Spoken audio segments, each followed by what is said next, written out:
जर तुमच्या आयुष्यात प्रॉब्लेम वाढतच आहेत, एक झाल्यानंतर एक चालूच आहे, तर अशा वेळेला तुम्हाला तुमचं फोकस कुठे आहे ते बघायचं आहे. आणि ते कसं बघणार? तुम्हाला तुमचे शब्द, म्हणजे तुम्ही बोलताना काय बोलताय, तुमच्या चर्चा काय आहेत तुमच्या घरच्यांबरोबर, तुमच्या मित्रांबरोबर, आणि तुम्ही ऑनलाईन कुठले कंटेंट यूट्यूबवर नाही तर सोशल मीडियावर काय सर्च करून काय बघताय,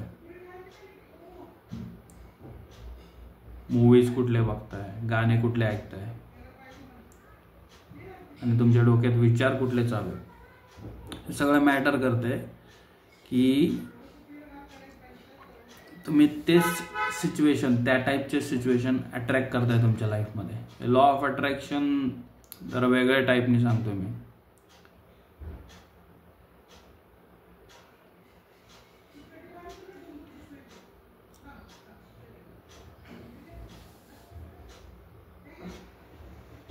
ज्याच्यावर आपण फोकस करतोय तेच एक्सपॅन्ड होत चाललंय. तुम्ही फोकस करताय तुमच्या लाईफच्या प्रॉब्लेमवर, अजून प्रॉब्लेम वाढत राहतात. ते एक सायकल असते, त्या लूपमध्ये तुम्ही अडकलाय, त्यामुळे प्रॉब्लेम वाढत जाते. एक झाल्यानंतर एक, एक झाल्यानंतर एक असं चालूच राहते. जोपर्यंत तुम्ही तुमचं अटेन्शन, फोकस ह्या ज्या लूपमधनं बाहेर काढत नाही, तोपर्यंत ते प्रॉब्लेम येतच राहणार. ते सेम तुम्हाला फोकस चेंज करायला लागेल, शब्द चेंज करायला लागतील, विचार चेंज करायला लागतील. डोक्यात ज्या चर्चा, जे चॅटर चालू आहे, तेच गोष्टी विचार करणं जे चालू आहे ते चेंज करायला लागेल. तुमचं फोकस जे आहे ते वेगळ्या कंटेंटवर, सोशल मीडियावर, यूट्यूबवर जे व्हिडिओज बघताय, मूवीज बघताय, गाणे ऐकताय, जे पण काय आर्टिकल वगैरे वाचताय, जे मॅसेजेस वाचताय, हे सगळं चेंज करायला लागेल तुम्हाला. त्या लूपमधनं बाहेर काढायचं. मग लगेच तुम्ही बघू शकता तुमच्या आयुष्यात घटना चेंज व्हायला चालू होतात.